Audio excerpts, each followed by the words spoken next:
The men and women who helped Musk bring SpaceX through the darkest days hailed from farm country in California, from the suburbs of the Midwest, from East Coast cities, from Lebanon, Turkey, and Germany. Musk hired them all, molded them into a team, and coaxed them to do the nearly impossible. Their path to orbit led from the United States to a small tropical island about as far from landmass as one can get in the world. Out there in the middle of the Pacific Ocean, the company nearly died multiple times. This selection is from the book Liftoff, Elon Musk in the Desperate Early Days that launched SpaceX, and it was written by Eric Berger. To write this book, Eric was encouraged by Elon himself to talk to everyone that had been involved in the early days of SpaceX. In addition, Musk provided insights into his thinking and his leadership style from the birth of SpaceX through their Falcon 1 rocket trial and errors. After reading the book and the stories that I saw in my mind's eye, the author really made me feel like I was personally part of the journey, almost an extension of the team through their many ups and downs. It was so common that the team would advance, they faced setbacks, most importantly, they learned from their lessons, and then they applied them, and they continued to drive forward. This is what really made them great. They didn't just sit around and talk about it.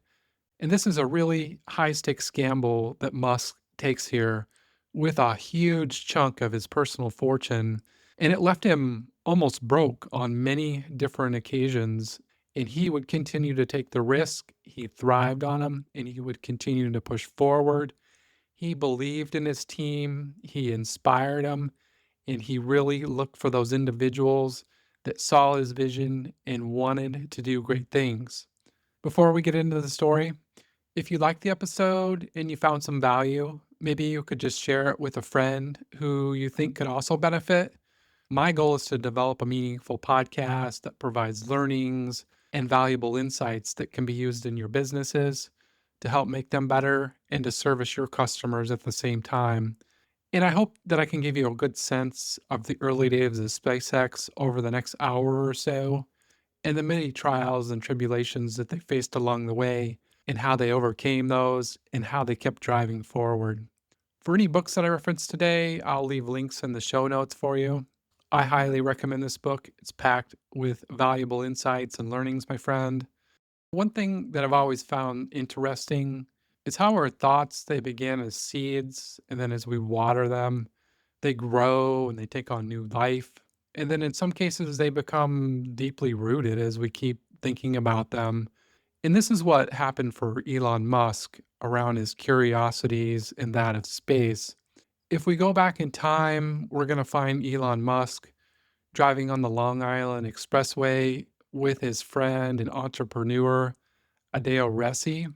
And Resi would ask Musk, "What do you want to do next?" And this question comes after he had recently been ousted as CEO of PayPal. And Elon would say the following: "I told Adeo I had always been interested in space, but I didn't think that was something a private individual could do anything about," Musk said. These are the early seeds, and they've been planted in Musk's mind as early as when he was a child. He's been thinking about space for a long time and sensing that something is certainly possible. Following his curiosity, later in the day, he would do the following. Musk, still thinking about the conversation, checked out NASA's website. To his surprise, he could not find any plans for sending humans to Mars. Perhaps, he thought, the site was just poorly designed. But no, NASA had no such plans. And this is going to spur him to start attending various space conferences. And he got involved in the Planetary Society that was trying to develop a solar sail at the time. And he's really starting to ingrain himself into the community, learning different things that are going on. And this propels his excitement, and he begins to formulate a plan.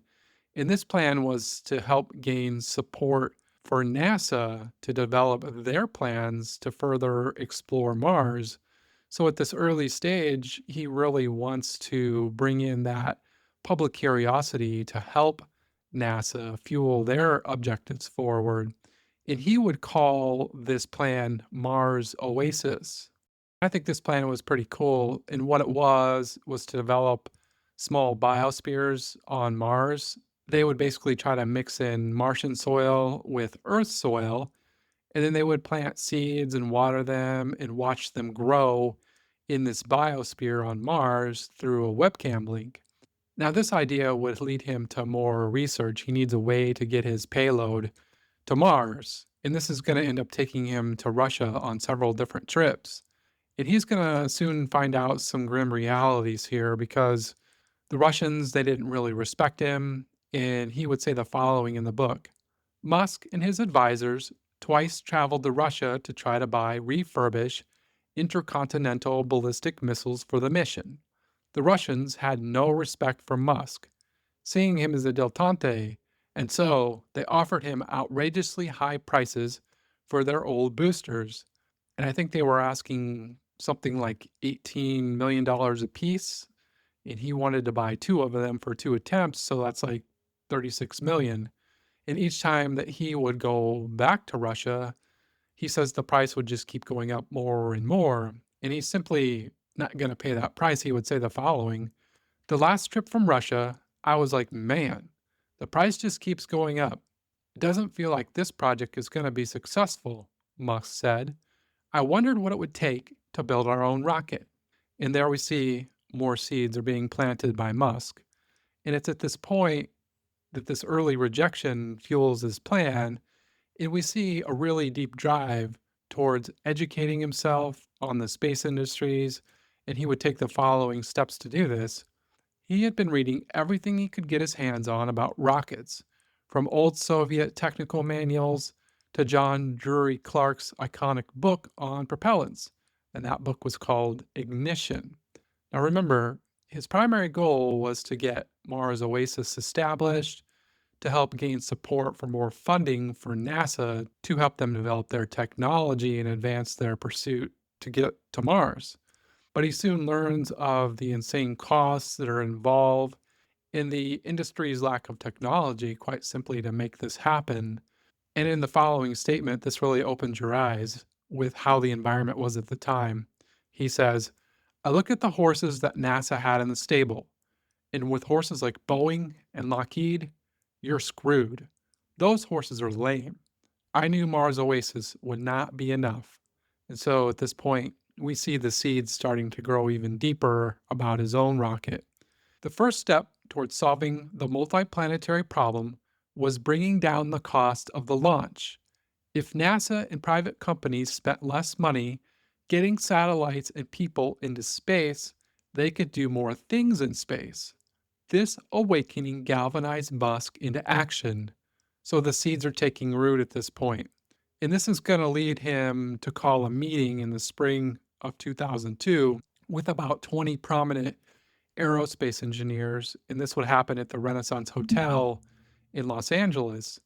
Now, the book outlines the following, and I have my own kind of view on this, in which I'll share in just a minute. In typical Elon fashion, he kind of showed up a little bit late, which clearly annoyed a lot of the older guard aerospace executives that were in the room. He basically walks in and announces that he wants to start his own rocket company, and he's just going to get eaten alive by the room. There's so many doubters in the room, so much old guard. No one thinks he's really serious. And the book would say there was a lot of chuckling, some laughter, people saying things like, save your money, kid, go sit on the beach. And with this, Musk was not amused. And if anything, it gave him more fuel and it engaged him even more. But however, amongst all those naysayers, there were a few that believed, those who embraced the challenge and wanted to run towards it. And I really wonder, this is my own thinking here, if this was intentional by Musk. It was like a secret open interview. He expected to be blasted. He knew he was going to take a lot of heat. But in reality, he's really looking for those very select few that shared his passions to push the boundaries and to explore new frontiers. Now, like no other, Musk is a genius at building his team and at hiring. As a kid, he was used to taking a beating, and I tend to think that maybe he set himself up here to really flesh out those top notch individuals that followed along his line of thinking. And as we move along here, I'll try to highlight the many ways in which he dug in super deep to hire his team and work with them and inspire them and drive them and make them great. He is really, really a genius at this. And we can learn so much from Musk. I mean, right here, look for those A level players that have a deep curiosity and believe in your mission. Out of 100, it's okay to pass on 99. It only takes that one thoroughbred rock star that's going to do the work of the 99 that you pass over. Out of this meeting of 20, he only ended up hiring 2. That's like a 10% higher rate, I guess, basic easy math. But they're both super high functioning A plus plus level players. And without them, SpaceX probably never would have succeeded. He really needed these 2 key players on his team. So I think the lesson here is to always keep your eyes open, my friend, for that top level talent that can make your company great. Now, to start the company, the author would say the following. Musk had cleared about 180 million from PayPal and figured he could risk half of that on a rocket company and still have plenty left over. Musk brought the cash and wanted his early employees to invest in sweat equity.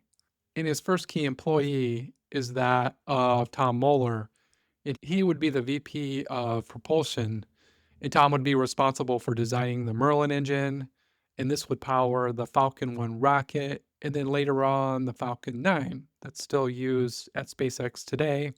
Tom was one of those gentlemen at that very first meeting at the Renaissance Hotel, and Elon's ability to hire top talent here is second to none. Let's just expand upon this a little bit. One of Musk's most valuable skills was the ability to determine whether someone would fit the mold. His people had to be brilliant, had to be hardworking, and there could be no nonsense. There's a ton of phonies out there, and not many who are the real deal, Musk said of his approach to interviewing engineers. I can usually tell within 15 minutes, and I can for sure tell within a few days of working with them. And then this will lead us to the second hire that he makes from that initial legendary meeting. And this is going to be that of Chris Thompson, who would be the VP of structures. And Chris would work on the Falcon 1 frame, trying to make it as light as possible. And then later on, he would work on the Falcon 9 frame and structure as well. And at this point, Musk would continue to push forward. And on May 6, 2002, he would formally found Space Exploration Technologies, or SET for short, but this name would only last for a couple of months because he would quickly change the name over to SpaceX as we know it today.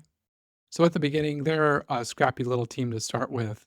Mueller would be working on the new rocket engine design, and they would soon move into a 30,000 square foot building in El Segundo, and this would serve as their office in their factory.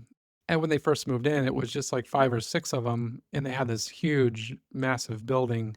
But over the next couple of years, they're going to pack it full. Musk would go on and he would hire another gentleman by the name of Hans Koningsman, and he would be his VP of avionics. And Hans would be responsible for building all of their flight software.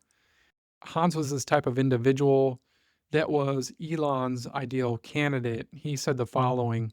What did intrigue me was trying to build a rocket with 200 people instead of 20,000 people, to almost build it in a garage.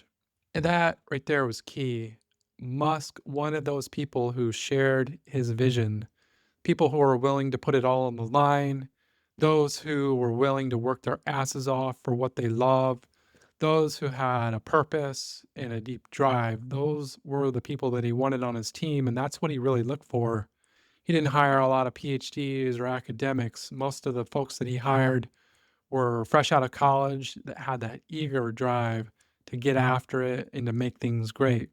And this defines the early days of SpaceX so well. Another key and critical employee by the name of Brian Beldy, he would be hired and he would be the missions manager. And he's going to say the following when he arrives on his first day. And this kind of gives us a firsthand look at how things were at SpaceX. Beldy felt the culture shock immediately upon starting work. Before he could log into a computer at NASA, Beldy had undergone a detailed security screening process and multiple orientations. To operate machines that would steer electron beams, Beldy had sat through days of training courses. At SpaceX, back then, there was none of that. Beldy said of his first day on the job, "You show up, the door's not locked, there's no one at the front desk. I met Hans and he gave me a packet that had some materials about benefits and other things. Orientation done."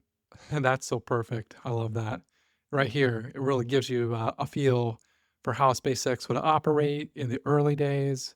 And the author goes on to say the following about Elon's tenacity of focusing on hiring the right people for his team. Musk made hiring a priority. He personally met every single person the company hired through the first 3,000 employees. It required late nights and weekends, but he felt it important to get the right people for his company. Again, it's just so important for you and I. And we got to hammer that home. Interview people directly. It may not be comfortable or convenient. I know in my business life, it's been some of the most time consuming and occasionally uncomfortable time that I've spent, but I have learned to embrace it over the years. And I see it as one of the most important things we can do because I know that one person can help build or destroy our cultures. So it's just critical that we put our time and our focus into this. I mean, Musk hired his first 3,000 employees. I think that's incredible. I mean, if we could hire our first 30 or even 300, that would make a huge, massive difference for us. So focus, focus, focus on hiring, my friend. Now, when Musk saw what he wanted, he's also going to take great measures to go after them, especially in personnel. The spring of 2004, he had met a brilliant young engineer by the name of Blue Altan, and his wife, at the time, she had taken a job with Google up in San Francisco, so he was generally not available to come and work at SpaceX. So, what would Musk do? Well, he's just going to pick up the phone and call his buddy Larry over at Google, who agreed to let Altan's wife work for Google down in LA. So Musk would walk into a meeting with him and say, "Well, I just talked to Larry Page, and they're going to let your wife transfer down to LA. What are you going to do now?" I can only imagine being in Altan's shoes, having Elon come in and tell me that. Uh, yeah, sign me up. Let's go. I mean, what would you do? I'd be on board. Musk is relentless, I tell you. I mean, he gets after what he wants in life. And we see this over and over and over throughout the book. And I think this is another valuable lesson for us to go after the things that we need for our businesses and for our projects. And there's so many people that are willing to help if you just reach out and pick up the phone.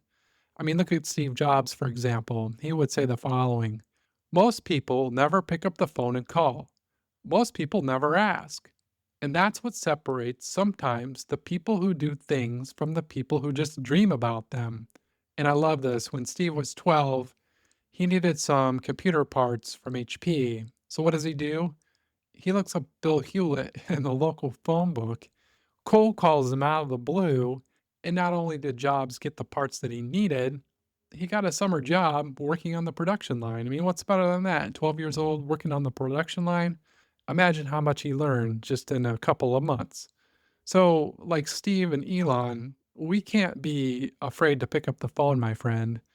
Ask for help, track down the answers to your curiosity.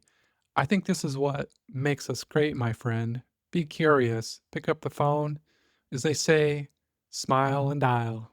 And this is such a great lesson for you and I. And I'm really enjoying this discussion with you. Now, let's imagine for a moment that You're a new engineer at SpaceX. You've just been hired by Elon Musk directly, and you walk in and you find the following atmosphere. Employees spent long and often intense days together in close confines. Musk kept a mostly laissez faire attitude towards his workplace. He offered just a few hard and fast rules: no strong smells, no flickering lights, and no loud noises in the cubicle farm they all shared. Often they worked until after midnight. The team was so small that everybody knew everybody, and each employee pitched in as needed with other departments. There were no silos here at SpaceX. Each employee took his or her turn on Friday ice cream runs. After Cold Stone Creamery opened less than a mile away, an office tradition quickly developed. An email would go around with an order sheet. Then someone, a new hire this week or a vice president the next, would take the only SpaceX company credit card down to the store, place the orders, and return to the company offices. And Musk would keep all of his soda machines stocked with all the free soda you could drink, and he had free lattes available. So just wanted to keep everyone charged and amped up and working as much as they possibly could.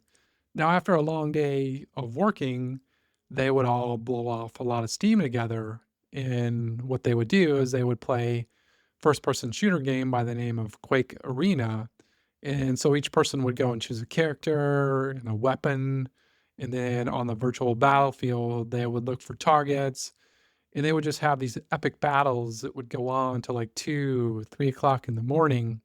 And Musk would be right there with them, playing alongside. And it was said that he was really good at playing these first person shooter games. And oftentimes he would end up on top or very close towards the top. He was super competitive in video games as he was in his business life.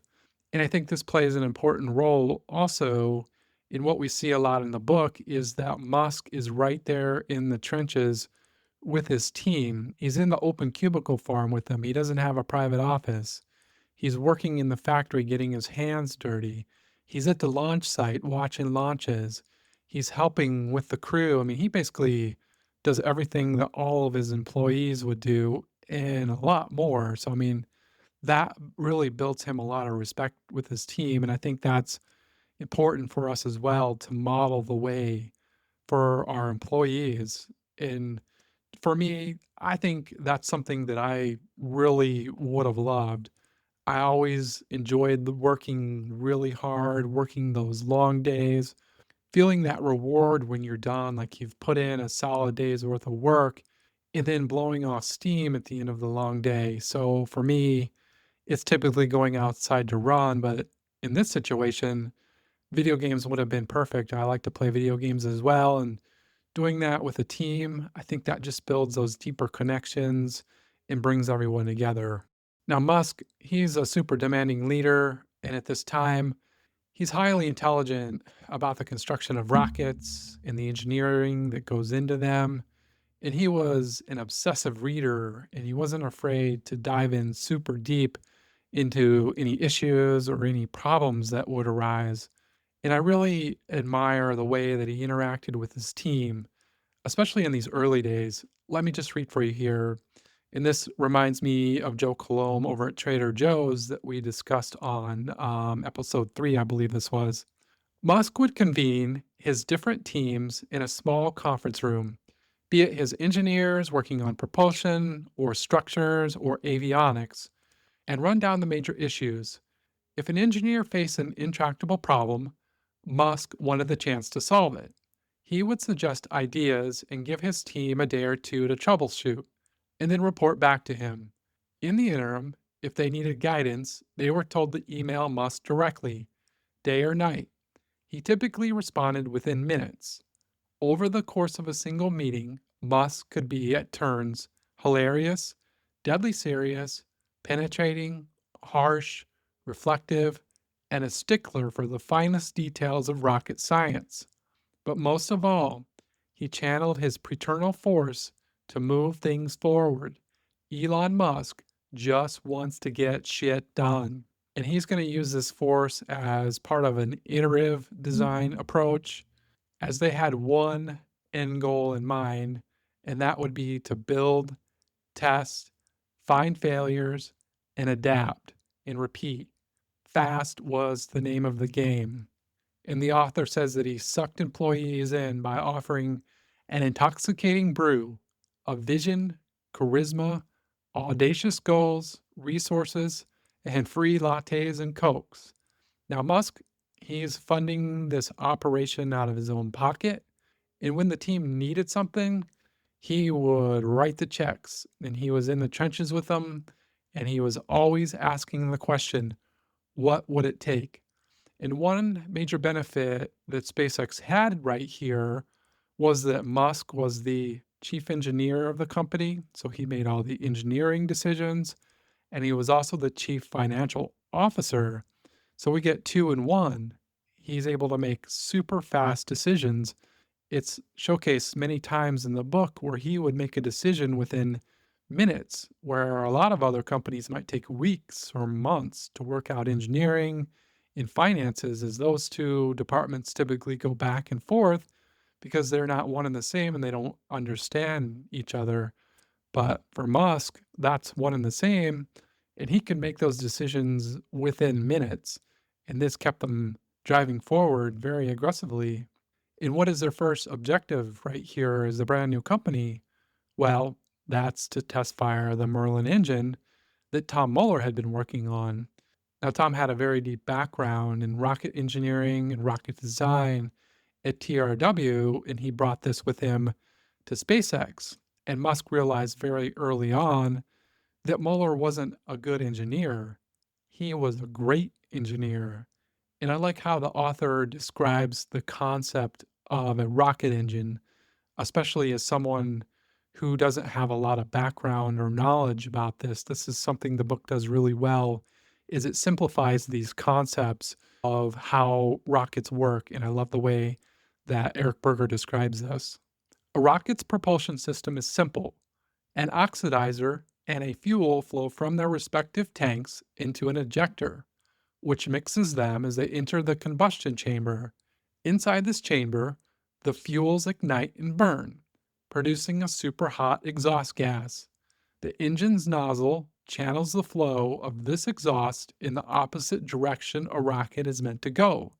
Newton's third law of motion: for every action there is an equal and opposite reaction, does the rest. And what's Mueller's goal on when to have the rocket ready, as prescribed by Elon? As soon as effing possible. He wanted this thing ready to go for testing. He would tape test fire dates above the urinals in the men's restroom to keep everyone up to date with what was happening. And he really pushed and drove this aggressive schedule. And this would put him in contact with a local machine shop. And this is going to be critical to Musk and the evolution of SpaceX here. This machine shop was called Mustang Engineering, and they would build a lot of the parts, and they were well known in the aerospace industry. And as part of the iterative design process, Bob Reagan, who was the owner of the machine shop, had a unique perspective in that they wanted a lot of wild crap, but they paid super fast. And he would say the following: "Man, those guys sent me some of the wildest crap I've ever seen." SpaceX also paid quickly. Within a day of receiving a purchase order from SpaceX, Reagan would have a check. With other companies, Reagan told Musk's assistants he would find a part, submit an invoice, and receive a check 30 days later. She was unfazed. SpaceX wanted its parts fast. Reagan got the message and began to prioritize Mueller's orders. And you can almost hear the clock ticking. Tick tock, tick tock, tick tock. Let's get the engine on the launch pad already. Now, a few months later, Reagan's going to have a falling out with his business partner, and he's going to find himself in a position where he's unable to produce parts for SpaceX. So what does Elon do right here? Yep, he brings him in for an interview, and things are going to go really well, and Reagan would say the following: Musk agreed to meet Reagan's asking price. He needed the help. 10 minutes later, he returned with a contract. It was Saturday, November 1st at 5 p.m. Musk wanted his new vice president of machining to start working that evening. Musk is going to go on and buy out all of Reagan's idle machines, and he would also bring on 6 of Reagan's best machinists to help out in the factory.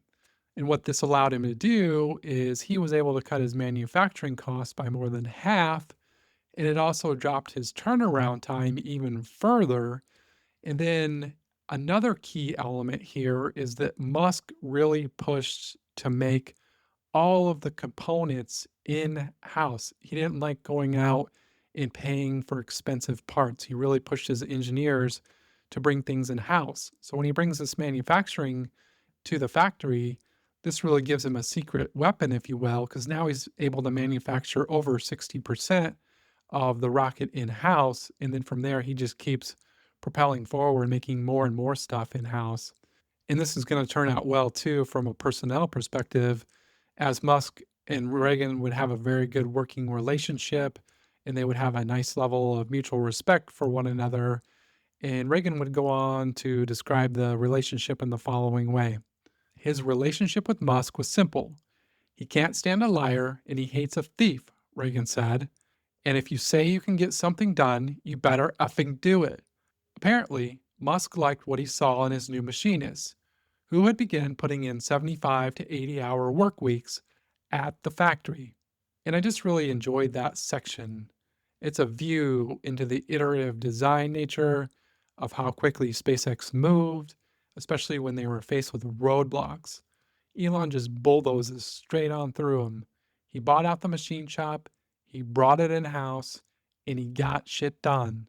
And I'm currently reading Elon Musk by Walter Isaacson right now, and I can see the youthful days of Elon and the lessons he learned are shining bright right here. Just as a couple of highlights, he was tenacious when he wanted something. When he wanted to go to Canada, he filled up the paperwork at the age of 17 and he went. When he decided he wanted to go to an American college, he got into Penn and he completed double majors in physics and economics. He moves to California. He starts his first company, Zip2, with 28,000, sells it for 300 million. He puts 22 million into his pocket. He plows most of that into PayPal, undergoes epic battles with the other founders, and they eventually sell it for $1.5 billion to eBay. And that would bring in $180 million for Musk. And then he dumps over half of it back into SpaceX. I mean, he doesn't really have a sense of fear and he drives hard. He thrives on risk. And this is just a super valuable insight for us here that you and I should go after the things that we need in business. We shouldn't let bureaucracy hold us back. It's a growth killer. We can learn from Musk and use his tactics to help propel us forward. Don't let things hold you back. Drive forward, my friend, and be great. All right, let me get off the soapbox here and we'll get back to the story. Let's see. So at this point, rocket development is underway, and Musk is going to need a place where he can test them. And where might this lead us? Well, let's find out. Musk decided that day to fly down to Texas to check out the McGregor test site. The site suited SpaceX's need because Beale was a failed rocket company that had pulled out of this site, had developed it specifically to test rocket engines. As Allen is the last Beale employee who was closing down the site, toured Musk and the others around, he showed them not only the tripod test stand, but also a larger bunker for monitoring engine firings and other facilities. The town of McGregor owned everything here and was willing to lease it all. Because local officials wanted the company as a tenant, there would be minimal interference and no restriction on the size of their engine. Texas, too, had a much less restrictive regulatory environment than California, with more business-friendly laws. Musk hired Allen on the spot and leased the site. I find it interesting in the Elon Musk book, it says that they only paid $45,000 a year for the site, which seems like quite a steal. And it was certainly the perfect site for SpaceX at this time. And I believe they still use it today. And in another chain of events that I find really interesting is they had just discovered the site earlier in the day and that it might be available. And so they just decide to follow the cold lead and they jump on the jet and they go down there and they check it out and they just turn up the heat and they get the deal done. And they're going to put this site through its paces, with the author saying, over the next 2 years, Mueller, Buzza, Hallman, and a handful of others would hammer together the Merlin engine and put it through its phases. They would burn up thrust chambers, blow apart fuel tanks, and raise enough ruckus to bring the Secret Service to their gates. But by 2005, they would build something powerful, almost from scratch, with enough thrust to send half a ton screaming towards outer space. And I found it interesting that when they first started using this site, they were just test firing rockets at will. And on one of those test fires, it was so big that it shook the windows in all the homes in the area. And one of those houses was President George Bush's home in Crawford, Texas. So that's why the Secret Service had dispatched to the location to kind of shake them down and figure out what the hell they're doing over there. And it says after that, they would put out more notice to the surrounding communities when they started doing their testing. And so while this is going on, SpaceX needs to secure a space where they can test fire their rockets. And they're going to work to secure a site at Vandenberg Air Force Base. And this was perfect for them because it was only 200 miles away from their factory. But unfortunately, their time at Vandenberg is going to be fairly limited as they're going to be held back by the Air Force. The Air Force was really rigid about their testing and all of the things that they were doing there. This really went against the SpaceX loose culture and iterative design process and was hampering their ability to get things done quickly. And the final straw is going to come when they're put on ice by the Air Force, as they told SpaceX that they wouldn't be able to do any more testing and that they would have to delay any launches until after they had launched a multi-billion-dollar spy satellite in the Titan 4. And when was the time to do this launch? Well, we don't really have a time to do the launch at this point. You guys are going to have to just sit and wait. And that was really a drawback for Musk because they had just dumped $7 million into improving that site. They spent the first half of 2005 getting the site ready to go to start testing the Falcon 1 rocket. And he's iced out. But he's not going to let this slow his progress down towards his dream. His funds are starting to dwindle at this point, and he has to make a bold decision. He had about a year's worth of resources available, and at this time, the company was approximately 100 employees, so he's burning through his cash quite rapidly. Now, a few years before, they had visited a small chain of islands called Quaj, and these were located in the middle of the Pacific Ocean near the equator. And the army had a little base there, and when they went to go visit, they greeted them with open arms, and they toured them around, and everything looked really nice. They had very loose terms, and they were super supportive versus that of the Air Force. But the only problem here is the distance is so far away, or so they thought. And Musk is going to take the following actions after he's been put on ice by the Air Force. Knowing he could not wait or sue or protest, Musk took the only option left to him. After the conference call with the government officials, Musk phoned Buzza.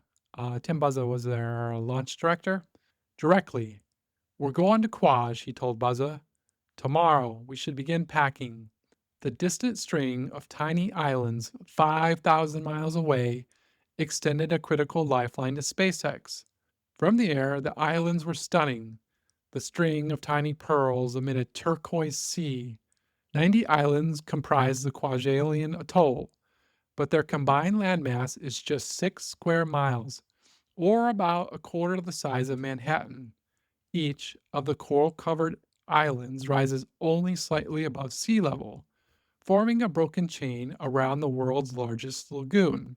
A dozen engineers and technicians would spend almost the entire second half of 2005 in Quaj, commuting daily by boat to Ormalik Island, where they built their new launch pad.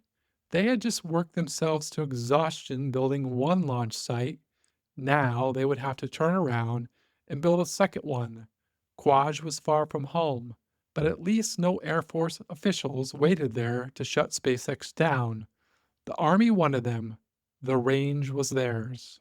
You and I discussed Joe Colomb on episode 3 at Trader Joe's, how he radically shifted his small convenience store business when he learned that a competitor 1,000 times larger was coming to town. He deployed what he called a reasonable strategy to move forward. Trader Joe, like Elon Musk, was an avid reader, and he describes his reasonable strategy in the following way, as we learned on episode 3. In 1962, Barbara Tuchman published The Guns of August, an account of the first 90 days of World War I. It's the best book on management, and especially mismanagement, I've ever read. The most basic conclusion I drew from her book was that if you adopt a reasonable strategy, as opposed to waiting for an optimum strategy, and you stick with it, you'll probably succeed. Tenacity is as important as brilliance. Trying to find an optimum solution in business is a waste of time. The factors in the equation are changing all of the time, but you've got to have something to hang your hat on. And I just ordered that book a few days ago, and I can't wait to read it and learn from the same book that Joe Colomb had the privilege to read all those years ago. And this feels exactly like Elon. And I think that he is iterating his reasonable strategy much quicker than Joe did. But at the same time, he wasn't looking for perfection. And I think if this worked for Joe and Elon, it'll certainly work for us in business. You know your business best, my friend, and what type of reasonable strategy would work. Don't get stuck looking for perfection. I love that saying, don't major in the minor. Musk could have waited 2, 3, 4 years waiting for the launch site at Vandenberg to become open. It was only 200 miles or so away from SpaceX, but he would have died in his own backyard, as it says in the book. He sees that simply as a speed bump. He makes a new reasonable strategy and he heads 5,000 miles away where he has the freedom to launch his rockets because they're ready to fly and he wants to get things moving forward. So, the key lesson here, don't major in the minor, my friends. Focus on what moves your business forward and use your reasonable strategy skills to lead in the arena. You'll have great success. I believe it. Now, the team doesn't know it yet, but, well, maybe Musk knows it. This little set of islands is going to propel them towards greatness. And on the other hand, it's going to almost destroy them several times. But each time, they're going to rise up from the ashes. And as the engineers are working on the front lines, Musk and his VP of sales, who he had hired, Gwen Shotwell, they're going to be busy selling rocket rides and they're going to be working on different government contracts that they're really going to need to keep the company afloat. And it's Shotwell, who today is the president and COO of SpaceX, that was really a perfect complement to Musk. He would spend 80 to 90% of his time focused on the engineering side of the house. And then she's going to handle all of the various sales and HR related type of activities. And they really worked well together to help propel the leadership and drive SpaceX forward. Now, in February of 2004, NASA announced a $227 million contract to Kistler, and the contract was to help them finish their rocket that was like 85% done. And this rocket would help deliver supplies to the International Space Station. Now, at this point, Musk loses it. He goes ballistic and he is just super upset. And the reason being is that the contract was never put out to bid. And he feels that that is extremely unfair. So, what he's going to do is he's going to end up suing and protesting this award. And many told him not to do it, that his chance of losing was like 90%, but in his eyes, he didn't see this action as ethical. He thought that this contract should have had been put out to bid. And in addition, he literally believes that the company is going to be doomed because if Kistler had succeeded, this would put them into a position to be the primary leader for delivering supplies into space. And this is a position that he wants. And quite frankly, he really needs to keep his company alive and growing. So he would issue a protest and he would have success in that protest. And past that point, NASA would put the contract out to bid. And then this is where Shotwell would step in and she would be mostly responsible for winning that contract in 2006. And this would forever change the way that SpaceX operated as a company. And it also provided them with a pretty large cash injection that they really needed at this time as funds were starting to wind down. And then also, many people in the industry sat up for the first time and started to take notice of SpaceX and all of the things that they were doing. And to put additional pressure on the industry, I really love this. Musk is going to openly advertise the cost to put a satellite into space on Falcon 1. Any guesses on what that is? Well, if you guess $6 million, you would be correct. And this was unheard of for a couple of reasons. The first one was that no rocket company advertised their prices. And the second was that his closest competition was $26 to $28 million. So he's about, what, 25%, maybe a little less than that, of his closest competitor. I mean, that's just wild. And so that's going to result in some early contracts that come into the company and would bring them about $25 million in sales. But the only drawback there was that they had to get the satellites successfully into space to get paid. But it did give them their first commercial and government customers.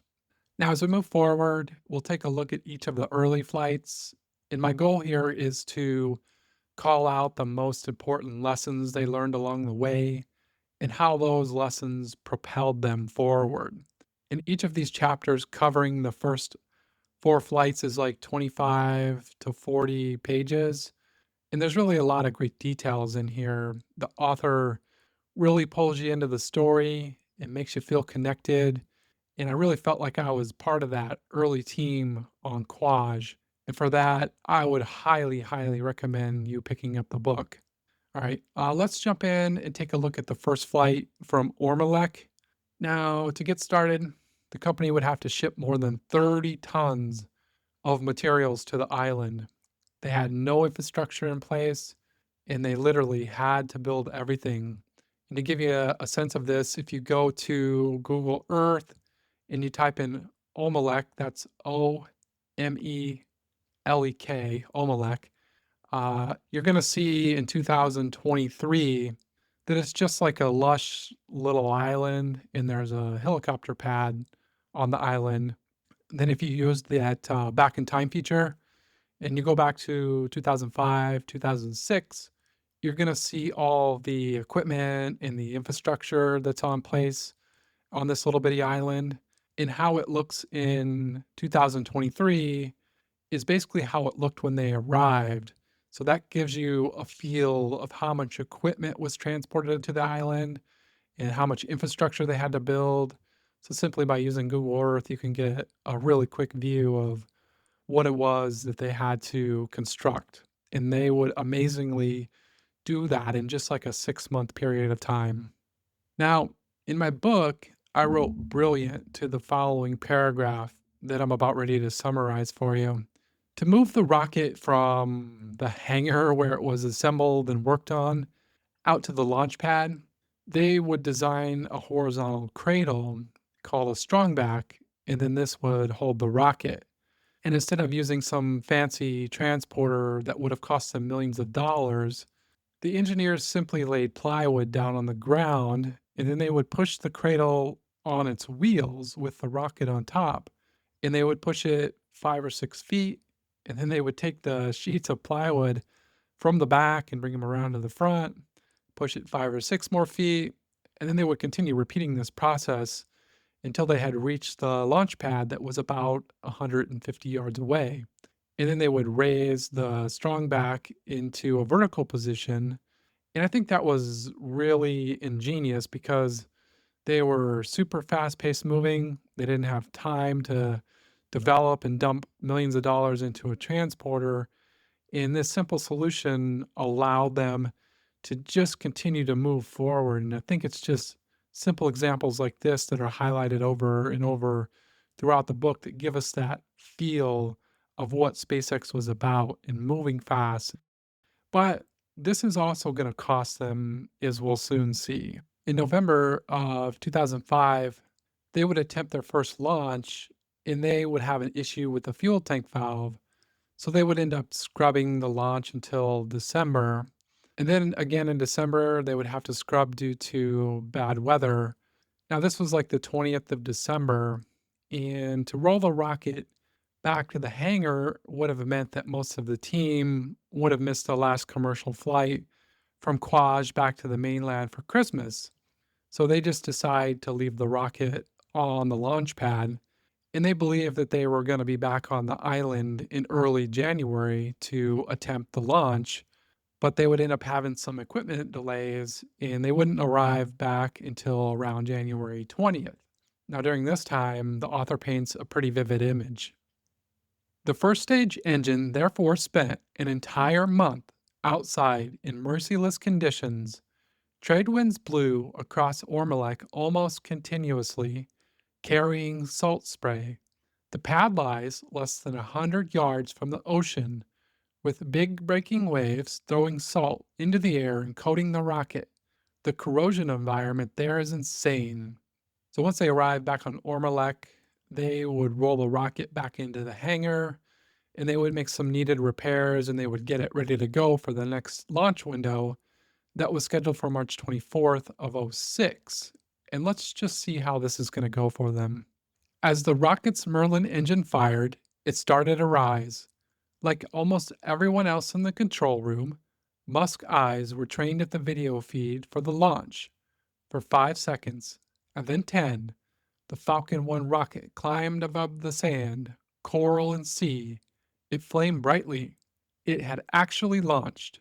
Nervous energy gave way to exhilaration. Just as quickly, within seconds, everything started to go wrong. The engine itself seemed to be on fire. We noticed it on ascent. We were hoping that maybe if the rocket got far enough, then maybe the flame would extinguish because it wouldn't have enough oxygen to burn. The rocket did not get far enough for the atmosphere to thin. Half a minute after it took off for the first time, the Merlin engine flickered out. A few seconds later, the rocket itself stopped rising, succumbed to gravity, and fell back towards Ormalek. For nearly 4 years, a small band of people had worked relentlessly to reach this moment. Within the span of 1 minute, it was over. If you're wondering what happened here, they would quickly understand that there was a fuel leak that had developed near the top of the main engine, and this obviously started a fire. And a report from the Defense Agency is going to say the following about the fire. The only plausible cause of the fire was the failure of an aluminum B-nut on the fuel pump inlet pressure transducer due to irregular corrosion cracking. The nut, which cost all of $5, had cracked due to corrosion from sea salt spray on Ormalek the night before the first launch. Now, to be fair, even if they had not left the rocket outside in that sea spray for a month, there were some other failures that also happened, and one of which was a valve that didn't open all the way. And this failure would not have propelled the first stage rocket into space anyways, and it would have eventually come back to Earth. And this issue could have been caught in advance as well, but the team had decided to forgo equipping the rocket with an excess of sensors. And after the failure, we can really get a sense of how Musk is feeling right here. Like other rocket enthusiasts, Musk experiences an extraordinary adrenaline rush during a launch. By the evening, He was crashing from the high and beginning to reflect on what had happened and what could be done to move forward. He was clearly sad for what happened, but also making fun of the situation because what else can you do? And Musk had planned for the first couple rockets to fail. But still, it's a bitter defeat.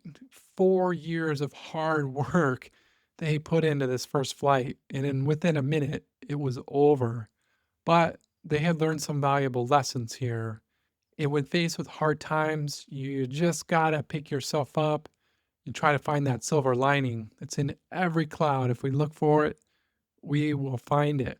So they continue to move forward. And these two important lessons that they learned from flight one, they're going to do the best thing they can and they're going to apply those learnings. So they would install the proper sensors to help them detect anomalies with the engine and the various valves. And then, secondly, they're going to take care not to leave the rocket outside exposed to the sea salt spray when they're not having any launch attempts.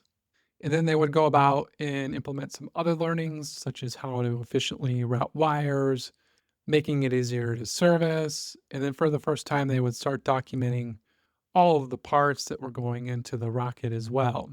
And this would take them about a year of modifications. And then this would draw them towards their second flight. But before this, Musk would ask his VPs to compile a list of all of their top risk. And they would discuss things like valves that had failed during testing, parts from suppliers that had failed, and various systems that needed hardening.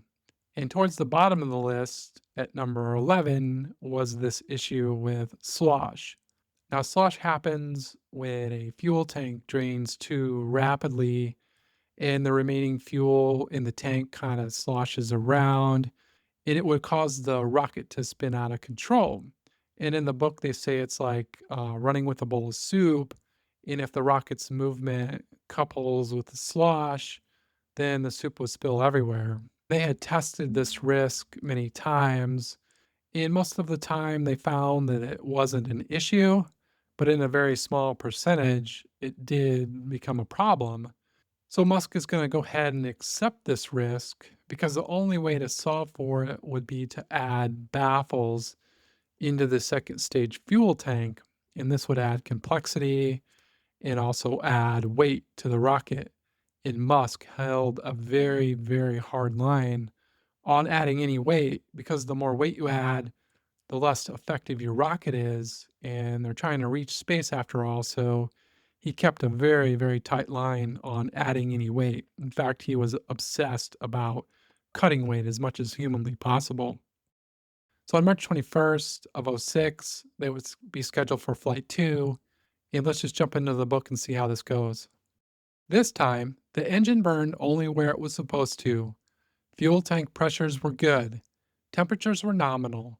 The rocket climbed, and after a couple of minutes, the first stage fell away from the rocket's second stage, which continued climbing. The Merlin engine had worked. Soon, Falcon 1 crossed the threshold of space, soaring past 62 miles, right on schedule. It was awesome, until it wasn't. A few minutes after the first stage separated, the Falcon 1 rocket's second stage began spiraling off course. Slowly it began to spin. As the spin accelerated to about 60 revolutions per minute, the Kestrel engine flamed out. The rocket had reached space, but it had fallen short of getting into a stable orbit around the Earth. The second stage began descending and splashed into the ocean a few hundred miles to the east of Quaj. They had not achieved 100% success, perhaps 95%. And SpaceX was so close here. No other company had reached this milestone in such a record time, especially no private companies. Now, a few days later, Musk is going to publicly say that the mission represented a large step forward for SpaceX. It's going to become clear fairly quickly that slosh had gotten him during this flight. And to this day, Musk always asks for the top 11 risk. And I love how they feed their lessons learned back into the company to make it stronger. In addition, they're going to add baffles to all of the Falcon 1 Stage 2 fuel tanks moving forward.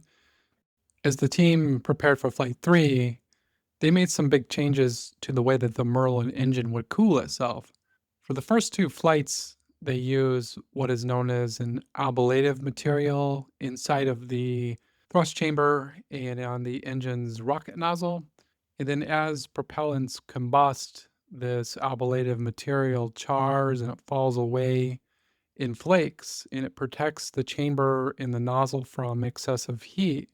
And it allowed for a simpler engine design, and it cut back their production times as well. But this material was highly problematic for SpaceX, as each ablative shell that they were using cost around $30,000, and they were burning through a lot of them. Even just to do a simple 1 second test fire would cost them $30,000.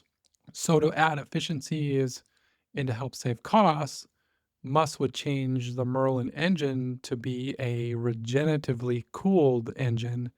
And in this method, it uses a cooling process that would run a coolant through the engine to relieve it of some heat through convection. And then this heated coolant would also work as a propellant for the engine at the same time.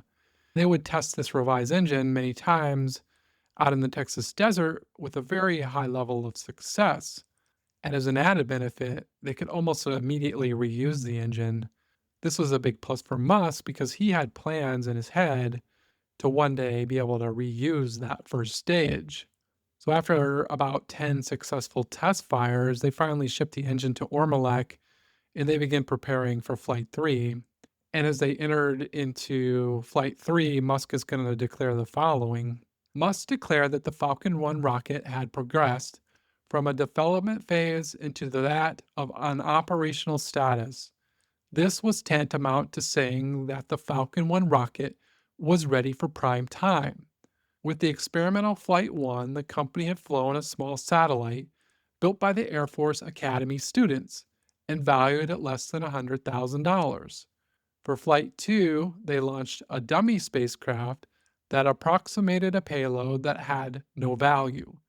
For Flight 3, SpaceX selected a trio of customers it could ill afford to disappoint. The Air Force provided the primary payload, a 180-pound satellite named Trailblazer, to test new capabilities in orbit. NASA also provided two tiny satellites. On August 3rd of 2008, the Falcon 1 rocket is back on the launch pad, and their confidence is extremely high all across the company. As data is rolling in from the rocket prior to launch, all signs look positive. They had experience now from the two previous attempts, and they really believe that today was their day. Back in California, at their new Hawthorne offices, it was a super festive atmosphere. It was super uplifting. Staff members were encouraged to invite their family and their friends to watch the launch on the big screens that they had set up out on the factory floor. And as they approached their 3:20 launch hour, a thunderstorm would roll into Ormalek. And the Army had determined that it was a fast moving storm, and they allowed SpaceX to expand their launch window by 10 minutes. So the storm would pass, and this would give them safe and clear skies to execute the launch. So at 3:34, the Falcon 1 rocket would take flight, and the rocket would rise, confidently soaring to what appeared to be a happy destination in space. And let me just paraphrase from the book how things would go. The Merlin performed beautifully as the first stage climbed into space, all passed in what seemed like less than a minute, a mere flash in time. And at the end of it, the first stage propulsion system had done its job. Now the second stage would take over. When the anomaly occurred, you could just see that things were not right. It took a little while to internalize. It was incredibly disappointing.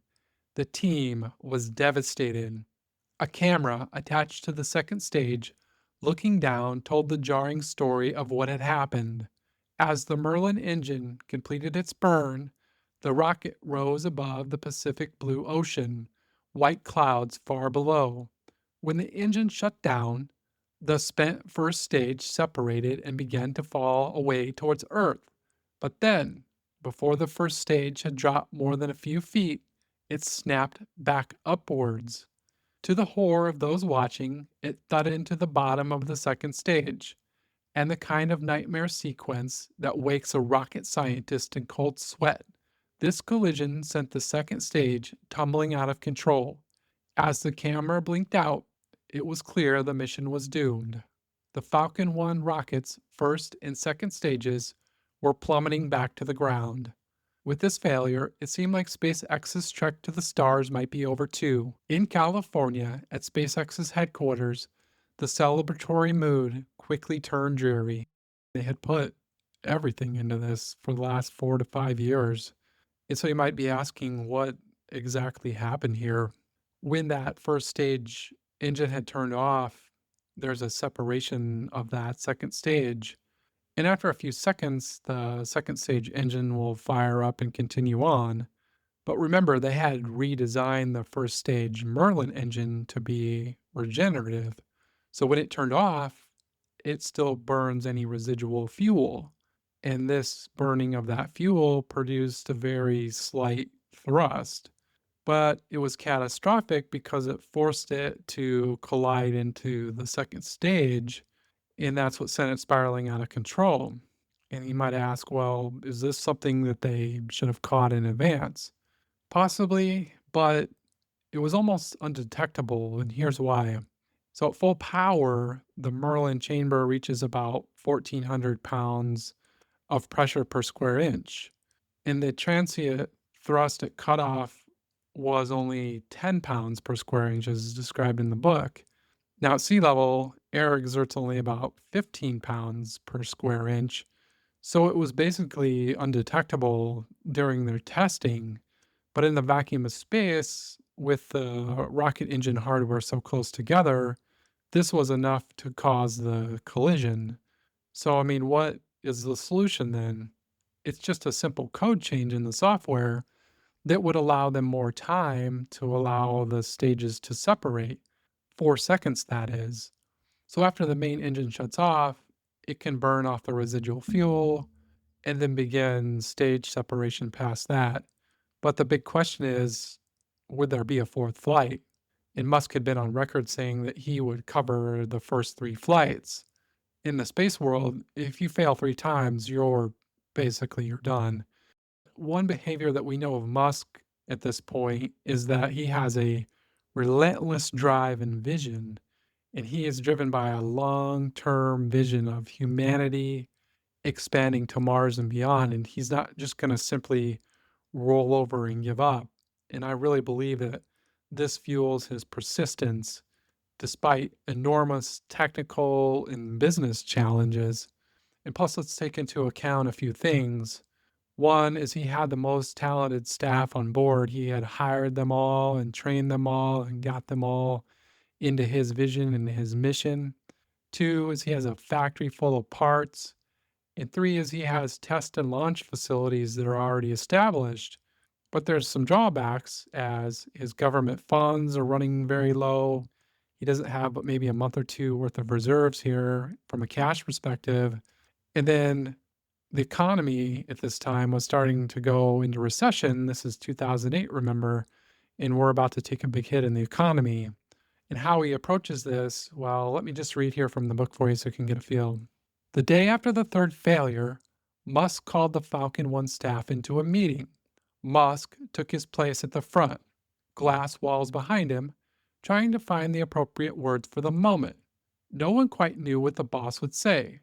Musk was as crestfallen as the rest of his employees. Even worse, he had bet a lot on SpaceX in time and money and emotional toil, with little return. Now his personal fortune was running dry. He had invested everything in SpaceX and Tesla. Beyond money, his personal life was falling apart. He and his first wife, Justine, had split that summer. As Musk looked around the conference room in early August, he saw a chance for salvation. He had a good team. He personally hired all of these people, judging them to be smart, innovative, and willing to give their all. He had driven them hard, so very hard. They had made mistakes, but they were dedicated and had put their souls into SpaceX. So, in the darkest hour, Musk chose not to play the blame game. Certainly, he could dish out brutally honest feedback, crushing feelings without regard. Instead, he rallied the team with an inspiring speech. As bad as Flight 3 had gone, he wanted to give his people one final swing. In the factory, they had the parts for a final Falcon 1 rocket. Build it, he said, and then fly it. And he would give them just 6 weeks to do this. This was the end, my friend. Fly or die. Back to the book here. The period that followed would be the most memorable and arguably important period of the company's history, hardening its DNA and setting the stage for SpaceX to become the most transformative aerospace company in the world. For the next month, they would work on the rocket around the clock. Many engineers and technicians are going to sleep in the factory at their desk because there was really no time to leave the building and do anything else. SpaceX, they didn't have months worth of time to ship a rocket to Quaj via their traditional shipping vessels that they would use. They needed it there almost immediately. And one of their engineers that I had mentioned earlier, Brian Beldy, he had some connections in the military, and somehow he's able to convince the Air Force to transport the rocket inside of one of their big, massive C-17 aircrafts. And the flight on the C-17 itself is a thriller, and they almost lost the rocket on the way there. As the aircraft is starting to descend on the way to the islands, they hear this crumpling sound, and immediately the 20 or so SpaceX employees who were on board knew exactly what that was. There was a pressure difference between the fuel tank and the outside that was causing it to implode on itself. So one of the SpaceX employees would run to the front of the plane and he would beg the pilot to start ascending, which they would do. But he's informed that they only have about 30 minutes worth of fuel left. So they can only ascend for about 10 minutes and they're going to have to go down. They don't have any choice whatsoever. And meanwhile, another engineer would climb inside of the darkness of the rocket and he would locate the fuel tank valve and twist it open. And as soon as he did that, he felt air whooshing past him into the rocket. And right at that same time, the C-17 started to descend for their landing because they didn't have any choice. They were almost out of fuel here. And this action saved the rocket from further damage. But the big question is, can they still fly the rocket?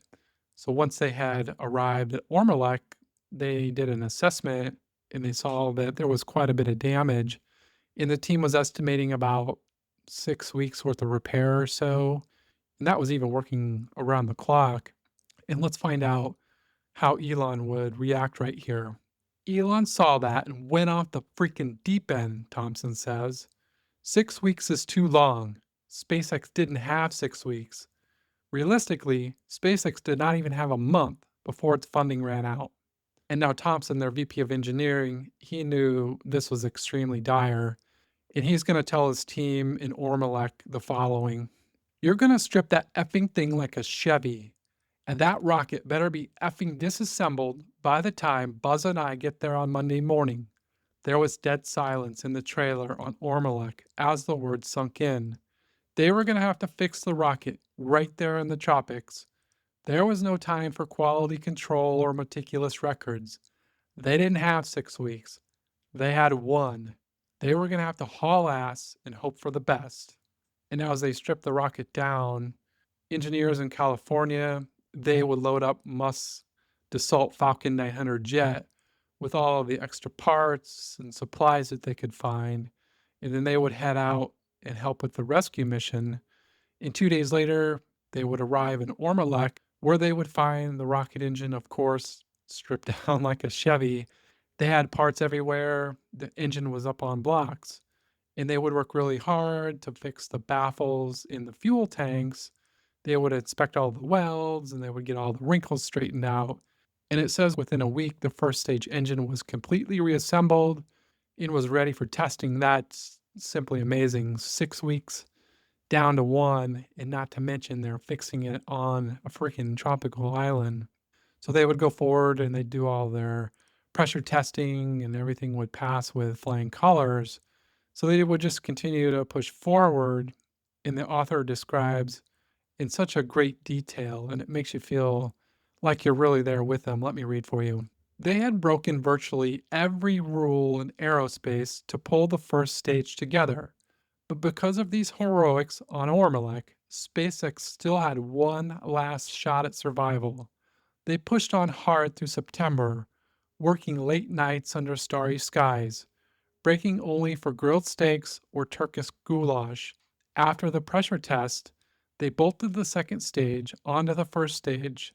Then the launch team rolled the entire rocket, the very last Falcon 1 hardware they had on hand, out to the launch pad. By the last week of the month, they were as ready as they were ever going to be. It was fly or die. Man, that's powerful stuff right there. I think this is a really valuable lesson right here for you and I. Musk had set high expectations for his team, and he had developed a very demanding culture. I mean, everyone basically knows their futures are on the line right here, and the company, they're almost out of funds, and they really need a miracle. All of his employees, they dig in super deep and they make this happen. And as leaders in our business, we really need to set the pace for our teams, and we need to demand excellence and embrace hard work. We shouldn't let employees slack. You have to be a leader. First in the office, last to leave. Model the behavior you want. Musk, he wasn't a slacker. He worked 16 hours a day, 7 days a week. He drove his team hard and he demanded excellence. And we can do this too. This is a powerful, powerful lesson for us. Let this give us momentum to go forward and be great, my friend. I believe in you. Now, the life of SpaceX is on the line right here, and they raised the Falcon 1 into position for the fourth flight. And it really is. It's fly or die. And many times in the book, they mention this fly or die. So just 8 weeks after the Flight 3 had failed, their rocket is back on the launch pad. It's amazing. It blows my mind. Musk is going to say the following: I was stressed out of my mind, and I can certainly feel for him right here. I mean, he's almost out of cash. And to add to the pressures, they were in the final stages of bidding on a $1 billion contract to fly operational cargo to the International Space Station. So, yeah, I mean, it's really do or die. And at this point, it's super tense in the book, and you don't really want to put it down. You just want to keep reading and reading to figure out what's going to happen. So, let's jump back in and see how this works out. The white rocket with a star black inner stage stood on the launch pad, venting oxygen into the tropical breeze. Palms near the rocket swayed in the wind. The smoke and fire burst forth as Falcon 1 rose from the launch pad. About 20 seconds into the flight, the video feed switched to an onboard camera looking down at tiny Ormalek Island, a receding speck in an endless expanse of azure ocean. After a minute, with the rocket already more than a dozen miles into the sky, the calls of nominals spread through the control room. The first stage in the Merlin engine, as it had done on the previous 2 flights, burned as intended towards space. Soon, it came to the pivotal moment of stage separation. After about 2 minutes and 40 seconds, the Merlin engine shut off, and then the onboard computer counted 1, 2, 3, 4, 5, and 6 seconds before the first and second stage detached from one another. This time allowed for a safe separation. The first stage fell away from the rocket, its job done, but it was not the final moment. SpaceX had seen the Kestrel engine burn before. Kestrel had minutes to burn before the rocket reached orbit.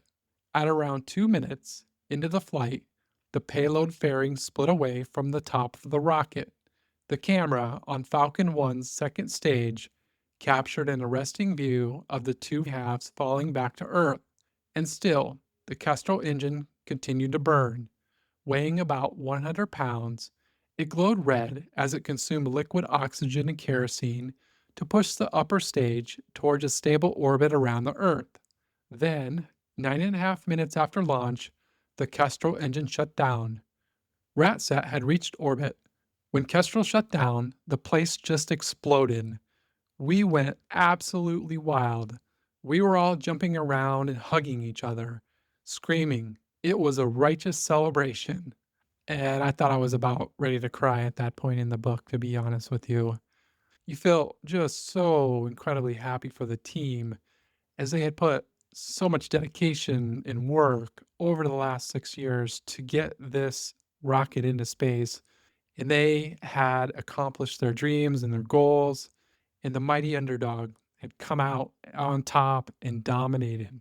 And Musk is going to soon address his team, and he would say the following: "This was one of the greatest days of my life. This is just the first step of many, and we're going to have a really great party tonight."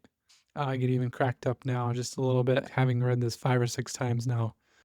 Musk would celebrate with all of the engineers and the technicians and everyone that made it possible, and they really enjoyed their success that evening.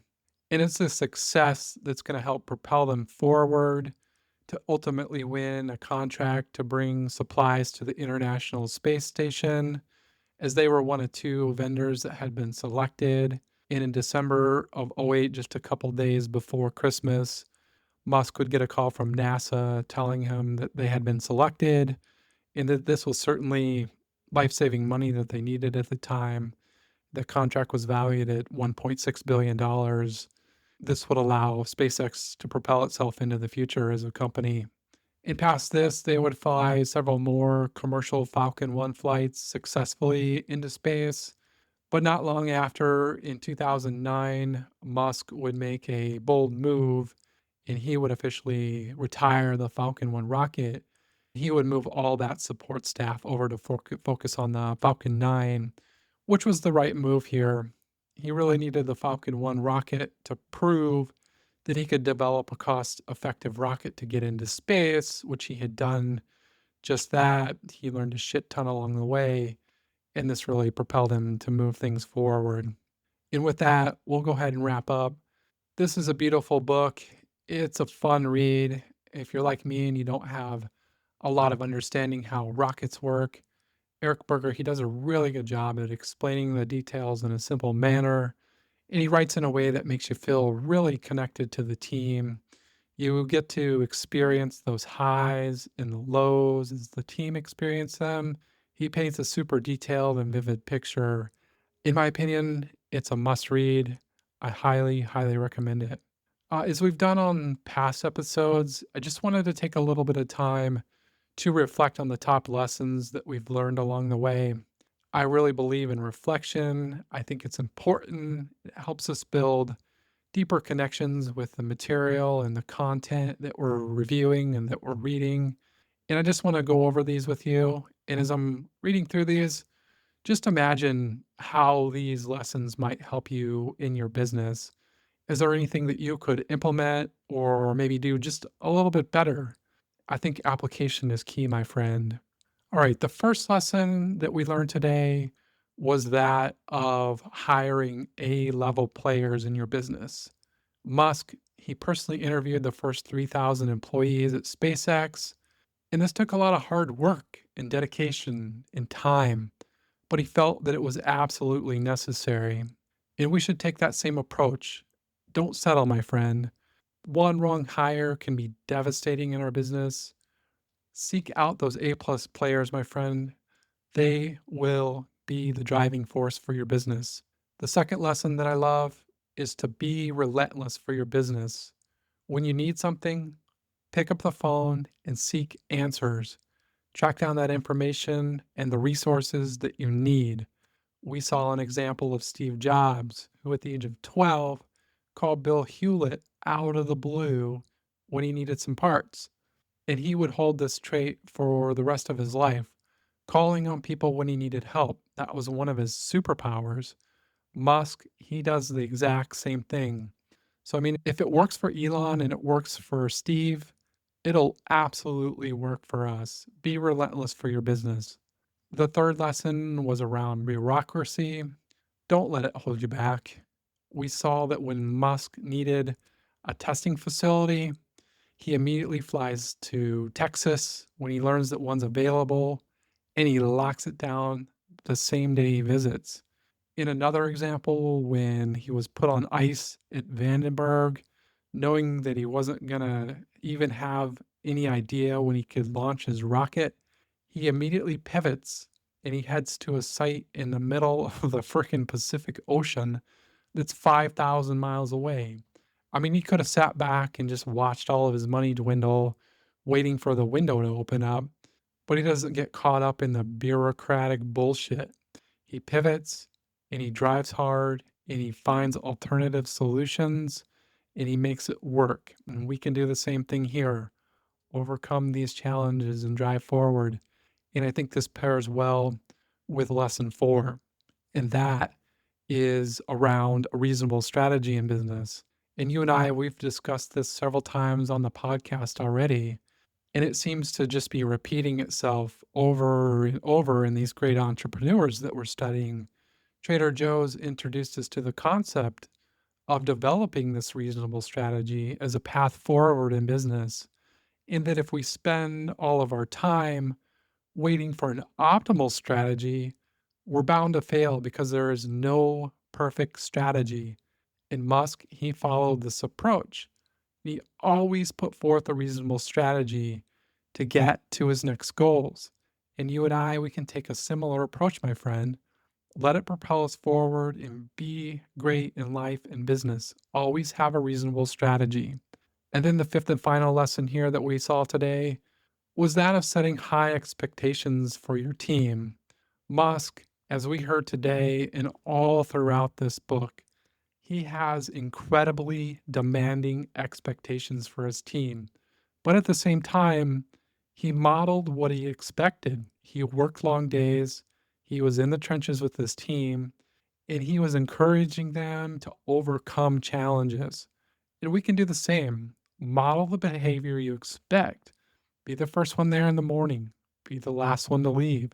Set the pace, give clear expectations, and drive for excellence. It goes back to lesson 1 that if we're hiring for excellence, we can drive for excellence. I believe in you, my friend. You can make it happen. These are the top lessons that I learned from this book. I've greatly enjoyed spending this time with you, my friend. If you'd like to sign up for my newsletter, you can visit me at deeplydrivenpodcast.com. And at the top of the page, you'll see a newsletter link. If you just follow that, you can sign up. Each time I finish reading a book, I'll send you my top lessons and takeaways. And if you like the episode and you've made it this far, thank you very much for listening. Maybe you would just consider leaving a quick review or sharing the show with a friend. I would greatly, greatly appreciate it. I spend a lot of time reading, outlining, and recording and editing these episodes, and I really enjoy the process. My goal is to make a quality show that is beneficial for your life and for your business and for the customers that you service. And I really hope that you've learned a few things here today and that I've done a good job illustrating the story of the early days of SpaceX for you. Again, it's been my pleasure. Pick up the book if you can. Highly, highly recommend it. Until next time, make it a beautiful day in the neighborhood, my friend.